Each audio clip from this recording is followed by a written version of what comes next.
Hey guys, time for another quick review of citing sources.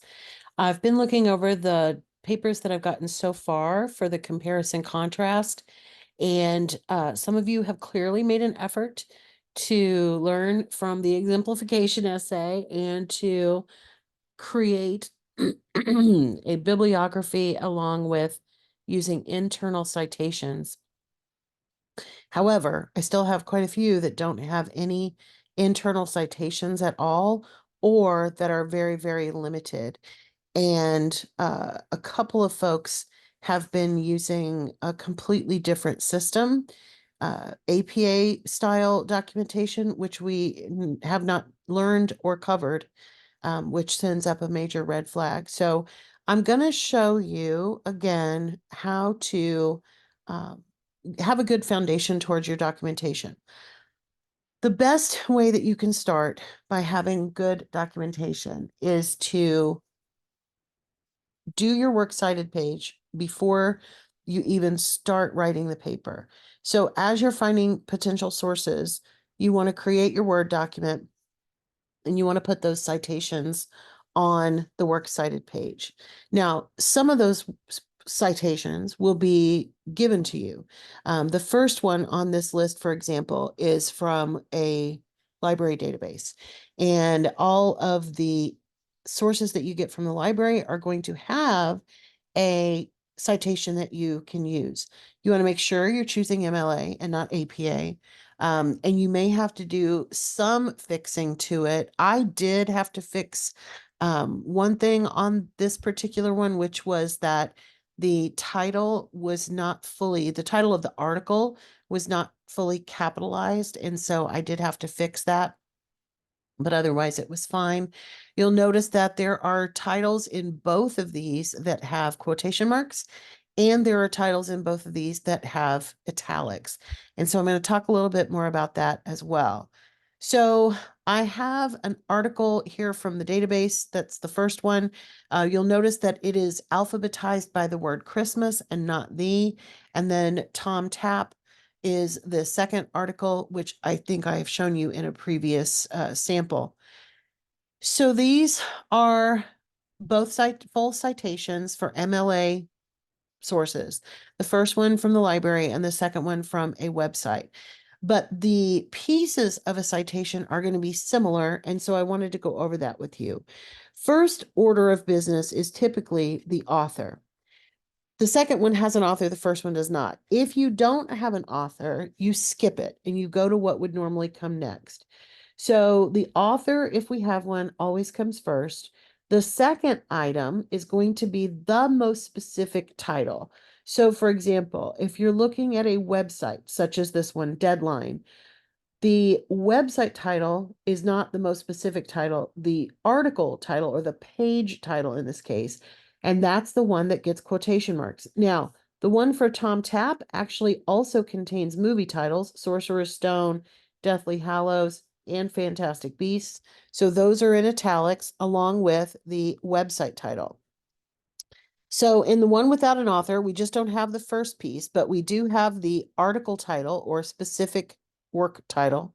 Next, we have the source, which we would call the website, if it was from a website, or in this case, it's from a journal or a magazine, called Down to Earth. Notice that both Deadline and Down to Earth are in italics. That's because they are the source. The source title gets italics. The article title gets quotation marks. Next, we have date information. On a website, sometimes you don't have that, so you wouldn't have a date here, but we did have a publishing date. So it's right there, January 2024. And with printed sources, with library sources, you're almost always going to have a date. And sometimes we'll have page information. You don't have a page information on a website because the pages are not numbered. The pages have different titles for every page that you have. Next, we have in the library one, we have the name of the database that is the source of the source. So that's in italics as well. Then we have the web address and the accessed on date.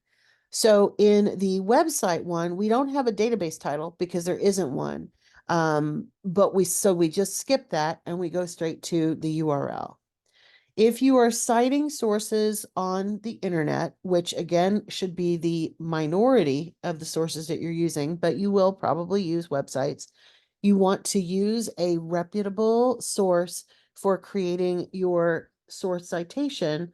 And I have recommended to you the website Scribber. I'm going to type it out here so that I will remind you again. It's Scribbr.com. No E. Okay. I'm not gonna leave it on here because it would not go on this works cited page, but that's the website that I would suggest using for web entries. All right. So if these are my works cited, I have two sources. One of them starts with an author's name. The other one starts with a quotation mark title. When I quote or paraphrase these sources in my paper, I have to use the in-text parenthetical citations that contain whatever comes first on the works cited entry, and if one is available, a page number or a paragraph number. So I've created this little paragraph up here for you to look at. This is not a paragraph that is coherent. I'm going back and forth between Christmas and Harry Potter movies. So, but I wanted you to see what quotations and paraphrases would look like with the appropriate citation. So neither one of these sources had page numbers. The first one, it said page not available. The second one is a website, so we don't have pages.